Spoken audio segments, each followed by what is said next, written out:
नमस्कार दोस्तों। आज मैं आपको एक मोटिवेशनल कहानी सुनाने जा रहा हूं, निराशा से कैसे बच सकते हैं। इस संबंध में एक लोक कथा प्रचलित है। कथा में एक लड़का हिम्मत हार गया था और अपने जीवन से ही निराश हो गया था। वह आत्महत्या करना चाहता था, लेकिन तभी उसे एक संत मिले और संत ने उस लड़के की सोच बदल दी। जानिए ये कहानी। एक लड़का घर परिवार और धन संबंधी समस्याओं से लड़ते लड़ते थक गया था। उसकी उम्र ज्यादा नहीं थी, लेकिन वह रोज रोज के विवादों से तंग हो गया था। एक दिन हिम्मत हारकर वह आत्महत्या करने के लिए निकल पड़ा। चलते चलते एक जंगल में पहुंच गया। जंगल में काफी दूर चलने के बाद भी उसका मन शांत नहीं हुआ। जंगल बहुत ही घना था, वहां जंगली जानवरों का भी खतरा था। तभी उसे एक छोटी सी झोपड़ी दिखाई दी। लड़के ने सोचा कि इस घने जंगल में झोपड़ी बनाकर कौन रह रहा है। अपनी जिज्ञासा शांत करने के लिए वह लड़का झोपड़ी की ओर बढ़ने लगा। झोपड़ी के पास पहुंचा तो उसे एक संत दिखाई दिए। संत ध्यान की मुद्रा में बैठे थे और उनके चेहरे पर शांति और प्रसन्नता दिखाई दे रही थी। लड़का संत के पास ही बैठ गया। संत ने लड़के को देखा तो उसका परिचय पूछा। लड़के ने कहा कि वह अपने जीवन में परेशान हो गया है और मरना चाहता है, इसीलिए इस जंगल में आया हूं ताकि किसी तरह से मैं अपना जीवन खत्म कर सकूं।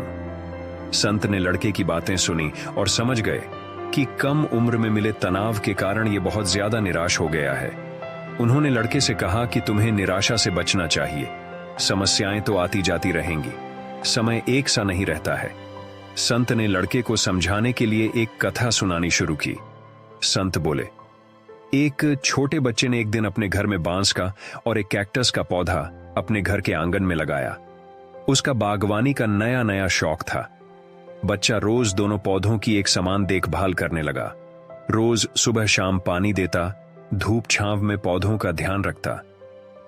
काफी समय बीतने के बाद कैक्टस का पौधा तो पनप गया, लेकिन बांस का पौधे में कोई बदलाव नहीं दिख रहा था।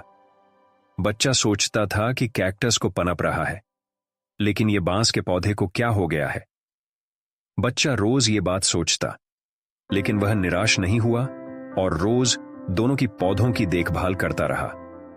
थोड़ा और समय निकल गया, लेकिन कैक्टस की तुलना में बांस का पौधे में संतोषजनक प्रगति नहीं दिख रही थी। बच्चा अपने मेहनत में लगा रहा। कुछ समय के बाद एक दिन बांस का पौधा पनप गया और कुछ ही दिनों में बांस का पौधा कैक्टस से भी बड़ा हो गया।